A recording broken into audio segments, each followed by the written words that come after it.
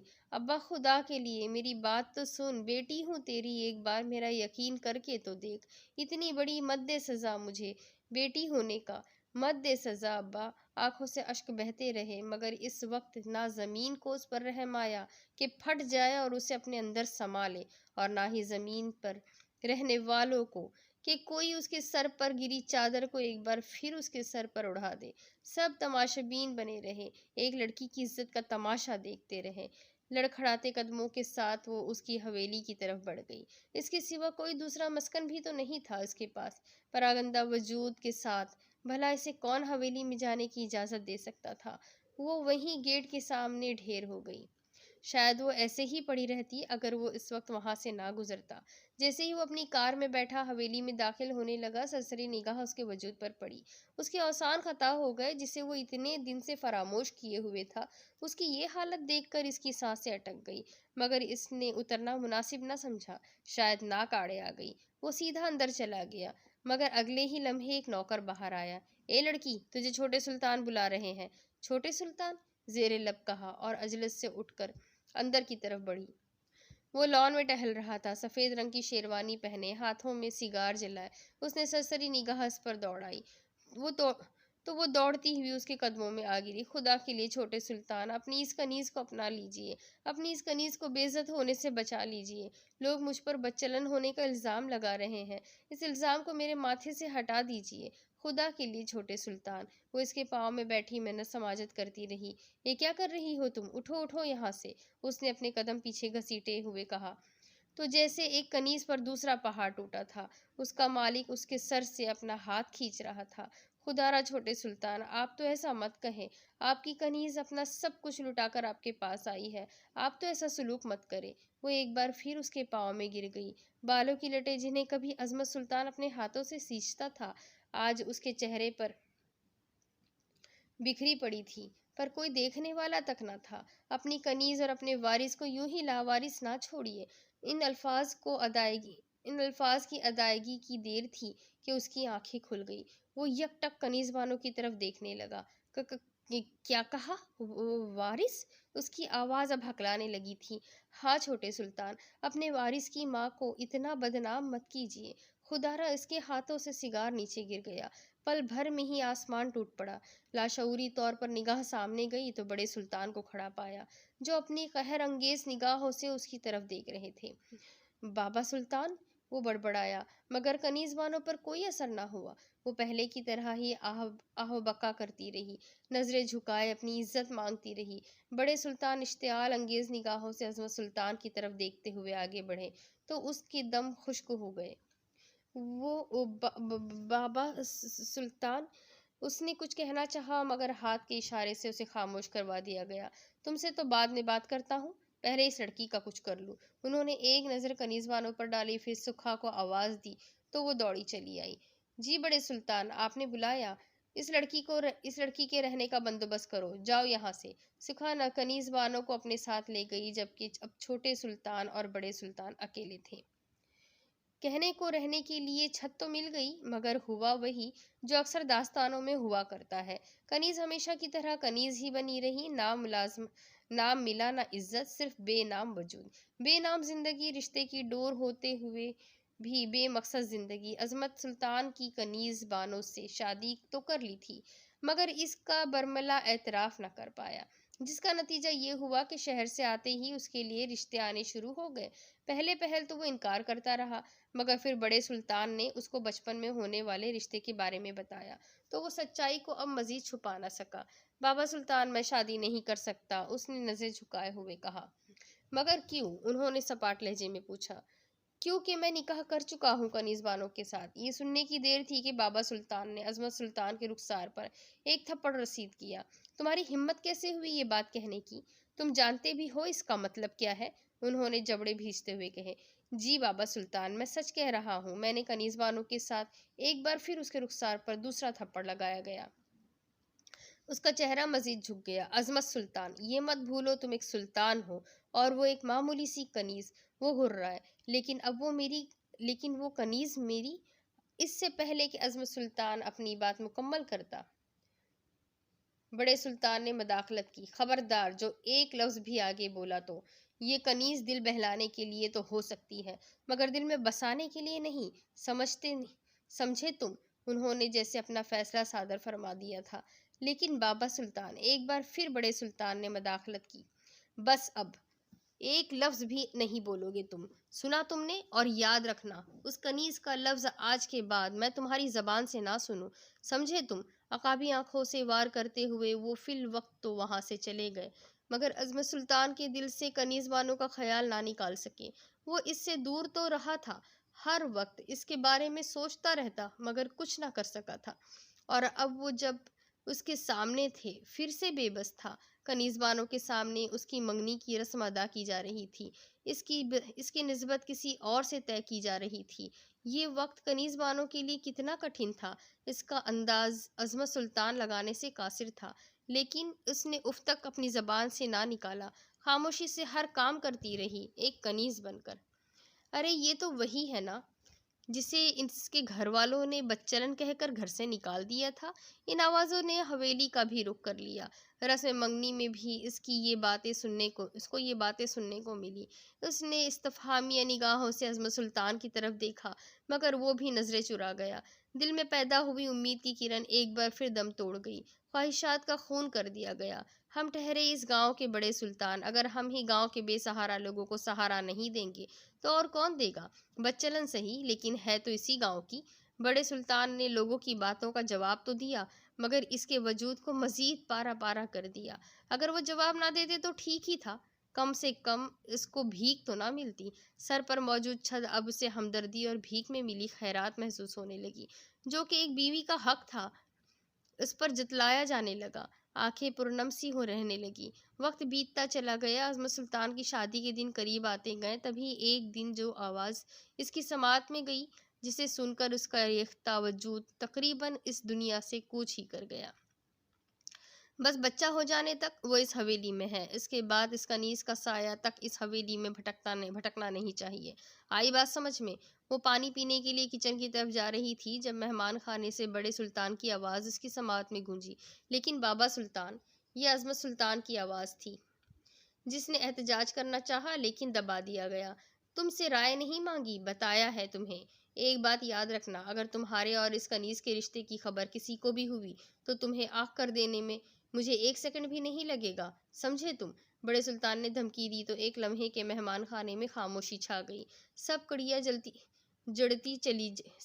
جڑتی چلی گئی۔ عظمت سلطان کے اظہار نہ کرنے کا سبب اس کے سامنے آ گیا۔ دیوار کے ساتھ ٹیک لگا کر اپنی چیخ کو دبانا چاہا۔ اور بچہ؟ عظمت سلطان نے کہا، کسی یتیم خانے میں دے دینا، مگر ایک بات یاد رکھنا، وہ کنیز اور بچہ کبھی ملنے نہیں چاہیے، کیونکہ اگر وہ دونوں اکٹھے رہے تو اس حویلی کی شان و شوکت پر سوال یا نشان بن سکتے ہیں۔ اس بچے کے پیدا ہوتے ہی اس بچے کو لے جانا، کسی یتیم خانے میں داخل کرانے، یہ الفاظ نہیں، سفاکیت کی انتہا تھی۔ کہنے والے نے کہہ دیا، سننے والے نے سن لیا، مگر ایک ماں، اس کے لیے تو جیسے زندگی کے چراغ کو ہی بجھا دیا گیا ہو۔ اس کے بچے کو اس سے الگ کر دینا؟ نہیں، میں اپنے بچے کے بغیر نہیں رہ سکتی۔ وہ دوڑتی اندر چلی گئی اور اندر جاتے ہی بڑے سلطان کے پاؤں میں گر کر اپنے بچے کے ساتھ رہنے کی بھیک مانگنے لگی۔ نہیں بڑے سلطان، ایسا ظلم مت کیجیے گا، ایک ماں کو اپنے بچے سے جدا مت کیجیے گا، خدارا۔ وہ منتیں کرنے لگی، مگر انہوں نے اس کو پیچھے جھٹک دیا۔ لے جاؤ اسے، انہوں نے عظمت کو کہا، تو اس نے کنیز بانو کو شانے سے پکڑا۔ تو اب وہ اس کے آگے منتیں سماجت کرنے لگی۔ چھوٹے سلطان، آپ تو ایسا ظلم مت کیجیے، آپ کہیں گے تو ساری عمر اپنی شکل تک آپ کو نہیں دکھاؤں گی، مگر میرے بچے کو مجھ سے جدا مت کیجیے گا۔ خدا را چھوٹے سلطان، وہ اس کے پاؤں سے لپٹی منتیں سماجتیں کرتی رہی، لیکن کسی نے اس کی ایک نہ سنی۔ خدا نے کنیز بانو کو اپنی رحمت سے نوازا تو اس کی آنکھوں سے آنسو بہنے لگ گئے۔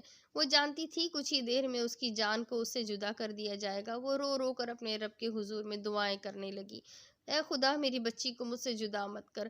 لوگوں نے تو میری سنوائی نہیں کی، اب تو ہی سن لے اپنی اس بندی کی۔ آنکھوں سے اشک رواں تھے، بچی کے رونے کی آوازیں بھی اس کی سماعت میں گونج رہی تھی، مگر ایک بے بسی تھی جو اسے جکڑے ہوئے تھی، ایک حسرت تھی جو اس کے دل کو بے قرار کیے ہوئے تھی۔ اولاد کے پیدا ہونے پر کیسے باپ اس کو اپنی محبت کی باہوں میں تھام لیتا ہے، لیکن اس بیٹی کا مقدر بھی کیسا تھا، نہ باپ کی شفقت تھی اور نہ ماں سے قرابت۔ بیٹی کی قسمت پر اس کی آنکھوں سے اشک روا ہو گئے۔ کچھ دن تک وہ بیٹی اس کے پاس رہی، منت سماجت کر کے اس نے بڑے سلطان سے مہلت مانگ لی۔ خدا نے بھی ان کے دل میں رحم ڈال دیا اور عظمت کی شادی کے دن تک وہ اس بچی کو حویلی میں رہنے کی اجازت دے دی گئی۔ اس مہلت پر اس کی آنکھوں سے اشک بہہ نکلے۔ اس مہلت کو اس نے غنیمت جانا اور اپنی بیٹی پر اس نے عمر بھر کا لاڑ پیار نچھاور کر دیا۔ باپ نے تو ایک بار بھی اسے اٹھا کر نہ دیکھا تھا، مگر وہ ایک باپ کی بھی کمی پورا کرنا چاہتی تھی۔ اس کی باہوں میں تھامتی تو عظمت کی خوشبو اس کے تن سے پھوٹتی، آنکھوں سے بہتے اشکوں میں تیزی آ جاتی، مگر پھر وعدے راہ میں حائل ہو جاتا۔ ایک کنیز کے لیے اس کے مالک کی خوشی ہی تو عزیز ہوتی ہے۔ وہ بھی یہی کر رہی تھی، اپنا وعدہ نبھا رہی تھی اور شاید ہمیشہ نبھاتی رہتی، لیکن اب وہ ایک ماں بن چکی تھی، اور ایک ماں کے لیے اس کی اولاد ہر وعدے سے بڑھ کر ہوتی ہے۔ بیٹیاں بھی عجیب قسمت لے کر آتی ہے، معمولی سی لغزشیں عمر بھر کے لیے روگ بن جایا کرتی ہے۔ کبھی کبھار ایسا بھی ہوتا ہے غلطی ماں باپ کرتے ہیں اور اس کا انجام ان کی اولادوں کو بھگتنا پڑتا ہے۔ اپنی اماں کے الفاظ کا مطلب اسے آج سمجھ آ رہا تھا۔ بیٹیاں کتنی حساس ہوا کرتی ہیں، اسے آج محسوس ہو رہا تھا۔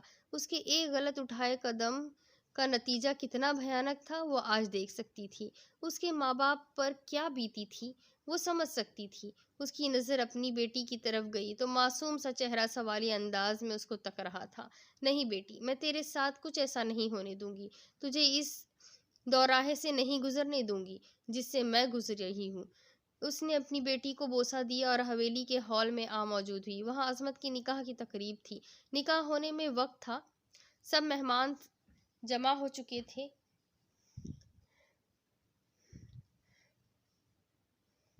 اس نے اس کی طرف دیکھا تو ایک معمولی کنیز جانا اور گردن جھٹکتے ہوئے منہ موڑ لیا۔ وہ آگے بڑھتی رہی، عظمت پر نگاہیں جمع ہوئی تھی۔ اس سے پہلے کہ وہ عظمت سے اپنے سوالوں کا جواب مانگتی، ایک بار پھر اس کے وجود کو پامال کر دیا گیا۔ کنیز اپنے مالک کے نکاح میں کہیں ناچنے تو نہیں آئی؟ یہ آواز اس کے کانوں کو چیرتی ہوئی جسم میں داخل ہوئی تو ایک جگہ اس کے لیے خالی کر دی گئی۔ پھر مجھے پھر سے کوئی نیا خواب دے، سوال ہوں تجھ پہ، تو جواب دے۔ اپنی کہانی دل میں چھپائی، شکوہ گلہ کوئی لب پہ نہ لائی۔ قدم خود بخود اپنے سلطان کے آگے مہو رقص ہونے لگے، الفاظ دل سے نکل کر عظمت کے دل تک چیرنے لگے۔ جو آنکھیں پہلے جھکی ہوئی تھی اب کنیز بانو کی طرف اٹھتی چلی گئی۔ آنکھوں میں یادوں کی بارات لے کر تیری کنیز تیرے در پہ آئی ہے۔ یہ سنتے ہی بڑے سلطان بھی اپنی جگہ سے کھڑے ہو گئے۔ عظمت تو پہلے ہی کھڑا ہو چکا تھا، آنکھوں میں نہ جانے کیا کیا فلمی ریل کی طرح چلنے لگا۔ کنیز بانو کا ہر اٹھتا قدم عظمت سلطان کے دل کو کچلتا چلا گیا۔ زہر میں ڈوبی جدائی سہی ہے، میری زبان تو چپ ہی رہی ہے، آنسوؤں کا پانی یادوں کو دیا ہے، میرے ساتھ کیسی یہ انکہی ہے۔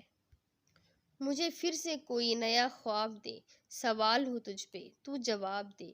گیت کے آخر میں وہ ایک دم اس کے پاؤں میں آ گری، آخری نظر اس کے چہرے پر دوڑائی، جیسے اپنا حق مانگ رہی ہو، کئی سوال ایک ہی نظر میں کر ڈالے۔